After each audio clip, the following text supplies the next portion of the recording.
నమస్తే, welcome to DTV. నేను మీ రిషి. ఇక ఈరోజు వార్తల్లో అంశాలు చూద్దాం. దుబ్బాక బీఆర్ఎస్ ఎమ్మెల్యే కొత్త ప్రభాకర్ రెడ్డి కీలక వ్యాఖ్యలు చేశారు. కాంగ్రెస్ పాలనలో పిల్లల నుంచి పెద్దల వరకు అందరూ విసిగిపోయారన్నారు.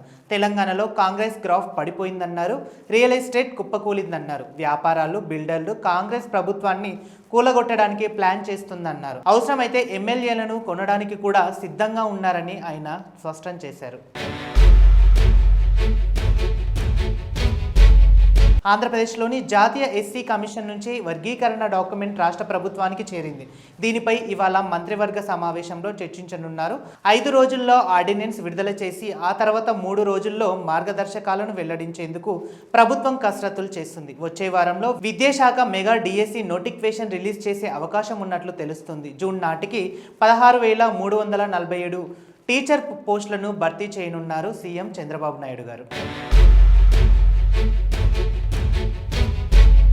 ఆంధ్రప్రదేశ్ సీఎం చంద్రబాబు అధ్యక్షతన ఇవాళ కేబినెట్ భేటీ జరగనుంది. వెంగళపూడి సచివాలయంలో ఉదయం 11 గంటలకు ప్రారంభమై ఈ సమావేశంలో పలు కీలక అంశాలపై చర్చించనున్నట్లు తెలుస్తోంది.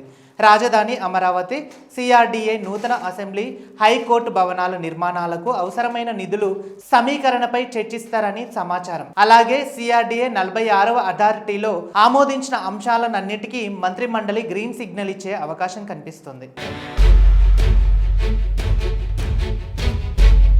ఆంధ్రప్రదేశ్ డిప్యూటీ సీఎం పవన్ కళ్యాణ్ మరోసారి అనారోగ్యం పాలైనట్లు తెలుస్తుంది. ఇవాళ సచివాలయంలో జరుగుతున్న కేబినెట్ భేటీలో పాల్గొనేందుకు వచ్చారు. కానీ ఆరోగ్యం సహకరించకపోవడంతో మీటింగ్ మొదలు కాగానే ఆయన వెనక్కి వెళ్ళినట్టు సమాచారం. ప్రస్తుతం ఆయన క్యాంప్ కార్యాలయంలో విశ్రాంతి తీసుకున్నట్లు తెలుస్తోంది. గతంలోనూ పవన్ కళ్యాణ్ పలుసార్లు ఆరోగ్య కారణంగా మంత్రివర్గ సమావేశానికి హాజరు కాని విషయం తెలిసిందే. మహిళలను కోటీశ్వరులుగా చేయడమే తమ ప్రభుత్వ లక్ష్యమని డిప్యూటీ సీఎం బట్టి విక్రమార్క తెలిపారు. వారి ఆర్థిక సాధికారత కోసమే పనిచేస్తున్నామన్నారు. హైదరాబాద్లోని జరుగుతున్న శ్రీ సమ్మిట్లోని ఆయన ప్రసంగించారు. మహిళలకు ఏడాదికి 21,000 కోట్ల వడ్డీ లేని రుణాలు, ఉచిత బస్ ప్రయాణం, స్థానిక సంస్థల్లో 33% రిజర్వేషన్లు అమలు చేస్తున్నామని తెలిపారు. గ్రీన్ ఎనర్జీ రంగంలోనూ భాగస్వామ్యం చేస్తామని ఆయన పేర్కొన్నారు. పొంగులేటి శ్రీనివాస్ రెడ్డి కౌంటర్ ఇచ్చారు. ప్రభుత్వాన్ని కూల్చి ఆ సీట్లో కూర్చోవాలని తండ్రి కొడుకులు భావిస్తున్నారన్నారు. ఎమ్మెల్యేలను సంతలో పశువుల్లా కొనాలి అనుకుంటున్నారు. కొత్త ప్రభాకర్ అంటే కేసీఆర్ ఆత్మ.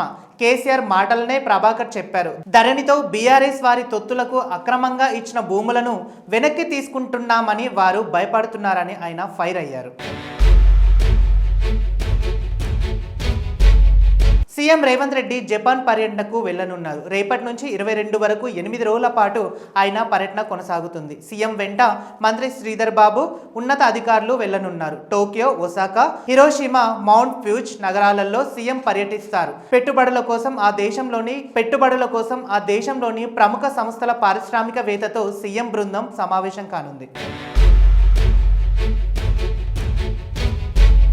ఖమ్మంకు చెందిన రైతు దంపతులు రామయ్య, చంద్రకళ ఆవేదన చూస్తుంటే కడుపు తరుకుపోతుందని బీఆర్ఎస్ ఎమ్మెల్యే హరీష్ రావు అన్నారు. సాగునీరు, కరెంటు కష్టాలను ఎదుర్కొని వీరు 18 ఎకరాల కౌలు భూమిలో వరి సాగు చేశారు. పంటను కొనుగోలు కేంద్రానికి తరలించి 20 రోజులు గడిచినా కొనలేదు. అకాల వర్షంతో ధాన్యం తడిసిపోయింది. నేషనల్ కాంగ్రెస్ పార్టీ ప్రభుత్వ రైతులను పట్టించుకోవట్లేదని చెప్పడానికి ఈ రైతుల కన్నీళ్లే సాక్ష్యమని ఆయన ట్వీట్ చేశారు.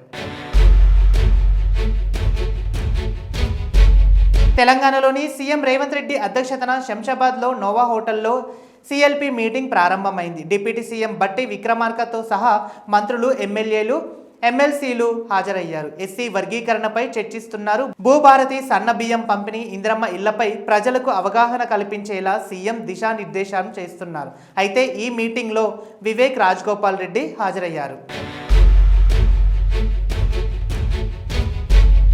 ఎస్సీ వర్గీకరణ ఆర్డినెన్స్కు సీఎం చంద్రబాబు అధ్యక్షతన సమావేశమైన మంత్రివర్గం ఆమోదం తెలిపింది. 617 కోట్లతో అసెంబ్లీ, 789 కోట్లతో హైకోర్టు భవన నిర్మాణం ప్రతిపాదనలకు గ్రీన్ సిగ్నల్ ఇచ్చింది. వీటిని L1 బిల్డర్కు అప్పజెప్పాలని నిర్ణయించింది. State central for climate in cities వ్యవస్థల ఏర్పాట్లు, పట్టణ ప్రాంతాలలో వరద నిర్వహణ, ప్రత్యేక వ్యవస్థలకు ఏర్పాటు కేబినెట్ ఆమోదం తెలిపింది. తమ ప్రభుత్వాన్ని కూలగొట్టాలని బీఆర్ఎస్ బీజేపీ కుట్ర పన్నుతున్నాయని కాంగ్రెస్ నేతలు ఆరోపణలకు కేంద్ర మంత్రి కిషన్ రెడ్డి ఖండించారు. రాష్ట్ర ప్రభుత్వాన్ని కూల్చాల్సిన అవసరం తమకు లేదని స్పష్టం చేశారు. అయితే తమిళనాడులోని ఎన్డీఏను పునరుద్ధరించామని తెలంగాణలోనూ అధికారంలోకి రావాలని కోరుకుంటున్నట్లు కిషన్ రెడ్డి తెలిపారు. భూముల అమ్మకాలలో బీఆర్ఎస్ కాంగ్రెస్ పోటీ పడుతుందని ఆయన ఎద్దేవా చేశారు. ఆంధ్రప్రదేశ్ మద్యం కుంభకోణంలో ఆరోపణల కేసులో మాజీ ఎంపీ విజయసాయి రెడ్డికి సీట్ నోటీసులు ఇచ్చింది. ఈ నెల 18న విజయవాడ సిపి ఆఫీసులో విచారణకు హాజరు కావాలని పేర్కొంది. వైసీపీ హయాంలో లిక్కర్ స్కామ్ జరిగిందని కూటమి ప్రభుత్వం ఆరోపిస్తున్న విషయం తెలిసింది. అందులో భాగంగా దర్యాప్తుకు సీట్ ఏర్పాటు చేసింది. తెలంగాణలోని పలు జిల్లాల్లో ఒక్కసారిగా వాతావరణం మారిపోయింది. ఉదయం నుంచి ఎండలు దంచి కొట్టగా ఇప్పుడు ఆకాశం మేఘాకృతమైంది.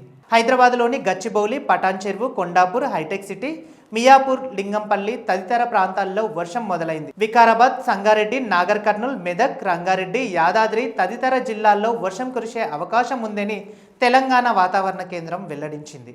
ఆంధ్రప్రదేశ్ రాష్ట్రంలో రానున్న 3 రోజుల పాటు పిడుగులతో కూడిన వర్షాలు పడతాయని ఏపీఎస్డిఏఎం తెలిపింది. శ్రీకాకుళం, విజయనగరం, మన్యం, అల్లూరి, అనకాపల్లి, కాకినాడ, ప్రకాశం, నంద్యాల, అనంతపూర్ జిల్లాలో తేలికపాటు నుంచి మోస్తారు వర్షాలు కురుస్తాయని అంచనా వేసింది. ఉరుములతో వర్షం కురిసేటప్పుడు ప్రజలు జాగ్రత్తగా ఉండాలని, పొలాల్లో పనిచేసే రైతులు, కూలీలు అప్రమత్తంగా ఉండాలని సూచించింది. ఇక మరో అంశం చూస్తే, ఇటీవలే పలు విద్యా సంస్థల్లోని విద్యార్థుల వీసాలను ట్రంప్ యంత్రాంగం రద్దు చేసిన విషయం తెలిసిందే. ఆ నిర్ణయాన్ని సవాల్ చేస్తూ విదేశీ విద్యార్థులు న్యాయస్థానాన్ని ఆశ్రయించారు. ఇంటర్నెట్ డెస్కో క్యాంపస్ ఆందోళనలో క్రియాశీలంగా వ్యవహరించి అమెరికాలోని విదేశీ విద్యార్థులకు అక్కడి విదేశాంగ శాఖ హెచ్చరికలు జారీ చేసిన విషయం తెలిసిందే.